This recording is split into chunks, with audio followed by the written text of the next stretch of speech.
The classification of business activities. See, all activities in a business we can classify under 3 categories.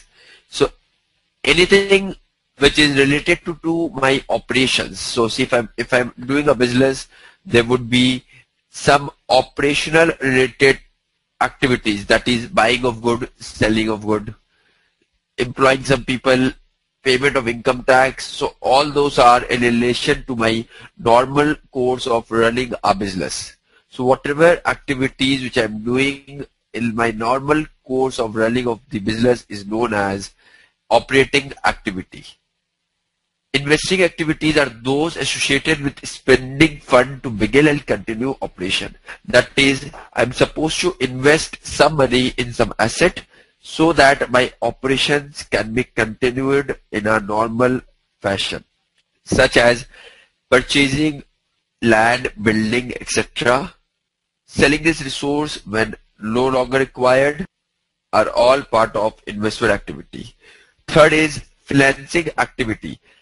See, I can invest money only and only if my business is financed. So from where can I get my finance? So issuing stocks, that is issuing shares, payment of dividend, that's again part of financing activity, issuing, repaying amount to creditors plus interest. So this will be repaying amount to bond holder or loan holder.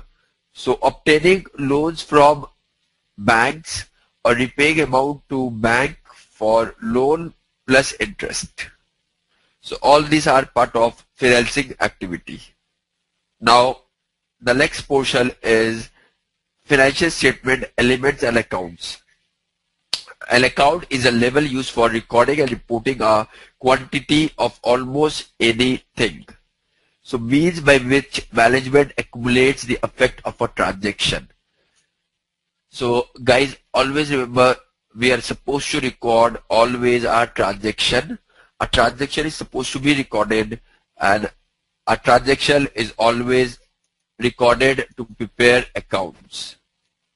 And each transaction would always have 2 sides. So there will be 2 sides involved in a transaction. A transaction cannot happen all by its own alone. It has to happen with 2 or more than 2 sides. A chart of account is a list of all accounts tracked by single accounting system and should be designed to capture financial information to make good financial decisions. So assets are economic resource controlled by a company that are expected to benefit future operations. So assets are some resource which are controlled by the company, which will help in generate you business. An asset can be of different type. An asset can be either a long-term asset, that is which is hold for a longer period of time, or it can be a short-term asset, something like current asset, which can be converted to cash easily and in a shorter duration. The thumb rule is within a year. So current assets are cash and other cash expected to be converted into cash, sold or consumed either in 1 year or 1 operating cycle. Property, plant and equipment are properties of durable nature used in regular operation of the business. So property, plant and equipment are used in the normal operation of the business, and we try to earn revenue out of this. Intangible assets are those assets which are not visible, which lacks physical substance and have got a higher degree of uncertainty concerning their future benefits. They include patent, copyright, goodwill, trademark, secret process, etc. See, all plant and machine would be depreciated. It cannot remain forever. So plant and machines are always depreciated over a period of time. Same goes for patent, copyright as well. Even they are amortized. Here the word we use would be amortized. Here the above word we use are depreciation. Land is the only asset in which there is no depreciation. There is no depreciation in land. Liabilities are the financial obligation that the company must fulfill in future. They are typically fulfilled by cash payment. So liabilities are typically fulfilled by cash payment. Liabilities can be current liability or long-term liability. So current liability are those which are supposed to be repaid within a year. Something like creditors, notes payable. Notes payable are some instrument which are supposed to pay within a year. Accounts payable are your creditors.